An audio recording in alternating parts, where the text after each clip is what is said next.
Ever have those moments where life throws you a curveball and suddenly you find yourself on a completely unexpected path? Mm-hmm.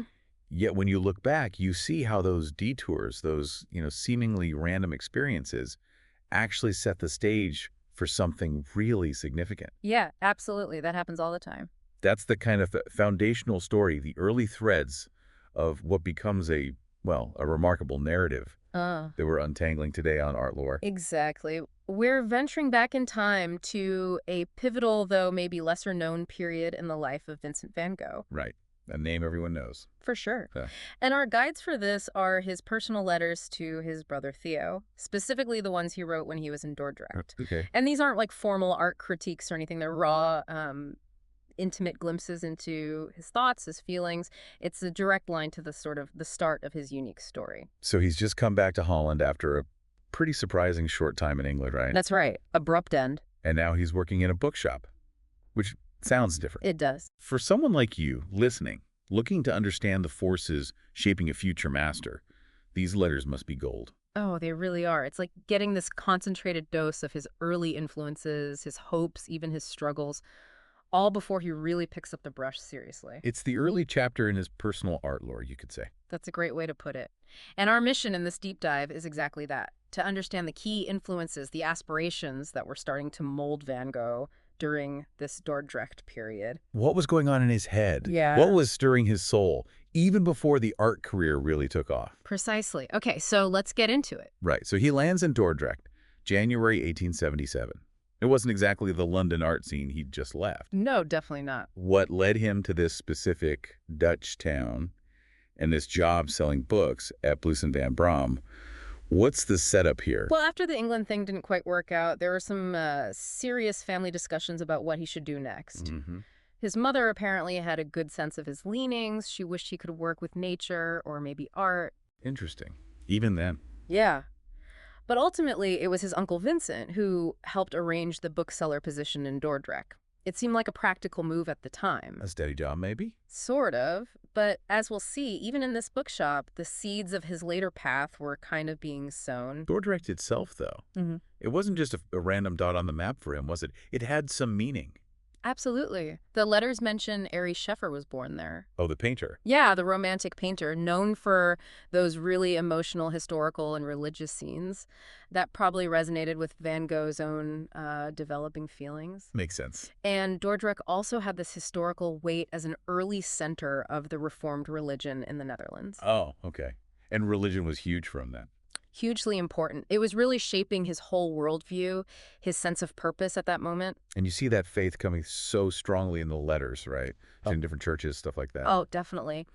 In a letter from early February 1877, he writes about being in the French church there. He found it solemn and dignified. Very attractive, he says. He even quotes the sermon text. Really? What was it? Hold that fast which thou hast, that no man take thy crown. Wow. Intense. Yeah. And the closing line he notes is, if I forget thee, O Jerusalem, let my right hand forget her cunning. So powerful stuff. It clearly struck a chord. It really did. Even in a, technically foreign church for him, he found this strong message about holding on to your beliefs, which you can imagine resonated with his own internal, struggles and hopes. Yeah, you get a real sense of his deep, searching spirituality then. Absolutely. It's a formative time. And it wasn't just the spiritual side of Dordrecht that got his attention. He seemed to have an eye for the place itself, visually. Exactly. He mentions the golden glow of the town. Ah, the light. Yes, and its artistic heritage, specifically linking it to Albert Kopp. The Dutch master known for that light. It's the very same. So even though he wasn't painting, his eye, his sensitivity to visual stuff, it was already there. Yeah. He even writes these incredibly vivid descriptions, from memory, mind you, of a Daubigny painting and what London looked like in the rain. All while he's in Dordrecht working in a bookshop. Right. It shows that keen observational eye was already working, cataloging details like an artist would. It's a clear foreshadowing. It's amazing, isn't it? His mind is already painting, even without the paint. It really is. It just makes you wonder, when that impulse was going to break through properly.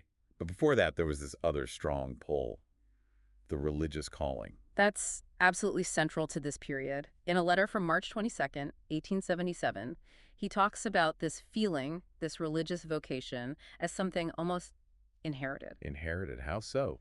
He writes, let me find it. In our family, which is a Christian family in the full sense of the term, there has always been, as far as one can tell, someone from generation to generation who was a preacher of the gospel. Wow. So he felt this was his path, almost predetermined by family history. It seems that way. He mentions his father's expectations, too. Did he sound like he genuinely wanted it himself, or was it mostly about family pressure, do you think, based on these early letters? He expresses a really strong personal desire to follow his father, not just partway, but, quote, all the way. Okay. He writes, "Father has always expected it of me. Oh, may it come about and blessings be upon it." It wasn't just a passing thought. Right. And he talks about wanting to just dive into the Bible. He says, "I have such a craving to make the treasure of the Bible's word my own, to become thoroughly and lovingly familiar with all those old stories, and above all, with everything we know about Christ." That sounds pretty genuine, a real personal longing. I think so, yes. So beyond the books and the church sermons, his connection to, like, Holland itself, to nature, that seems vital too. Oh, absolutely vital. In that same February letter, he talks about walking along the dike Yeah. and just feeling how good it was to be on Dutch soil. Mm-hmm. It led to this profound feeling, he says, of wanting to make a covenant with God. Wow. That's deep. Place meant a lot to him. Immensely. And he recalls walks with his father back in Zundert, especially in late February, remembering the sound of the lark, watching the landscape change. Those sensory details would come out later in his art, wouldn't they? For sure. He paints such a picture with his words there. The lark above the black fields with the young green corn beheld the sparkling blue sky with the white clouds above, and then the paved road with the beech trees. It's, well, it's almost a painting in itself. It really is. That detailed observation, even in prose, definitely foreshadows how he'd later capture the world on canvas. You can almost feel that crisp air he's describing. Mm-hmm. And it wasn't just memories. He's observing nature right there in Dordrecht, too, watching the crows on the great church, Okay. and really looking forward to spring, to the larks returning. He connects this to personal renewal. How so? He quotes, "He reneweth the face of the earth, and it is written, Behold, I make all things new." So he's linking the seasons changing to this hope for, transformation within himself. That mix of nature and inner feeling, that becomes such a hallmark later. Absolutely. And all through these letters, you feel the connection with Theo, his brother. It's so strong. Theo was clearly his rock, his main confidant. Totally central. The letters are incredibly personal. You feel that deep bond. In that early February letter, he adds this warm note for Theo's birthday. Oh, yeah. Wishing their father stays healthy, hoping their family bonds get even stronger. He quotes, "May he bind us closely to one another, and may our love for him strengthen our bonds evermore." It shows how much family meant to his emotional stability. Definitely. And they had these shared roots, didn't they? Yeah. Memories of Zundert that seemed to anchor them both. Yes, exactly. When they meet in Amsterdam, he writes about it in the March 22nd letter. He reflects on their shared past in Zundert. What does he say? Something like, "How often haven't we walked the black fields with the young green corn together at Zundert, where at this time of year we would hear the lark with father." Those shared memories. Mm-hmm. A real anchor. Strong emotional anchor, yeah.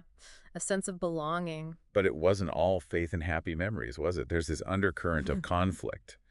Sorrow mixed with joy. That's a really crucial insight into his emotional state then. He uses those biblical phrases like sorrowful yet always rejoicing and unknown and yet well-known. He even plays with the Dutch word weemoed, melancholy. How does he interpret that? He suggests it combines wee, meaning sorrowful, and mode, meaning courage. Ah, interesting. Sorrow and courage together. Yeah. It shows him seeing faith as a source of strength within that melancholy, a duality that definitely finds its way into his later art. And he looked to specific Bible stories for guidance too, right? You mentioned charity, the road to Emmaus. Absolutely. He reflects on 1 Corinthians 13, the definition of charity, stressing how it endures all things, believes all things, hopes, endures.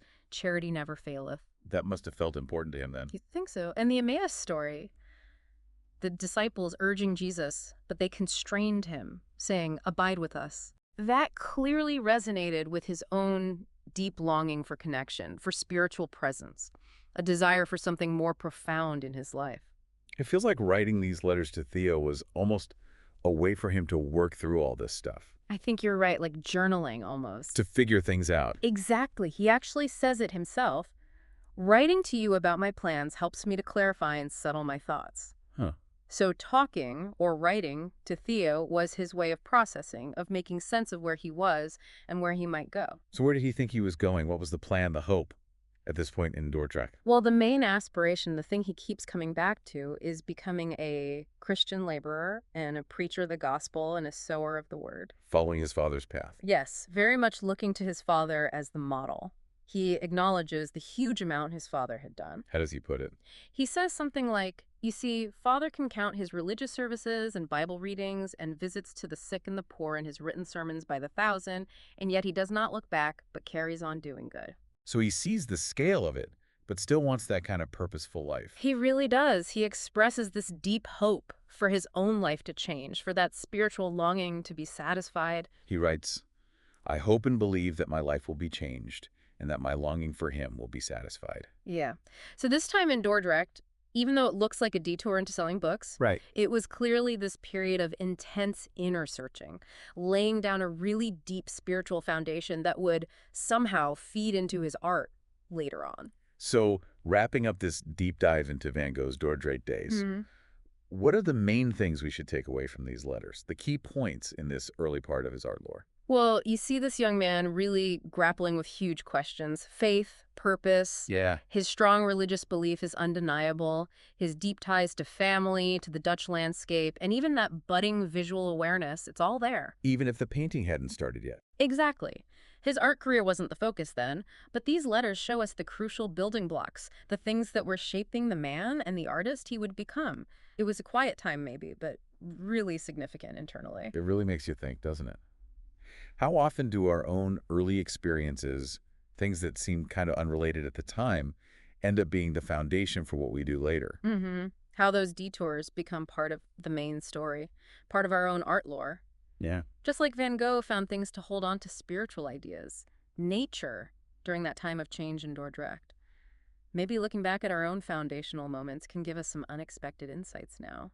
Thinking about your own Dordrecht moments, maybe, those times of transition or reflection. Exactly. What seemingly small phases have ended up shaping the bigger story of your life, your own unique art lore. Something to consider.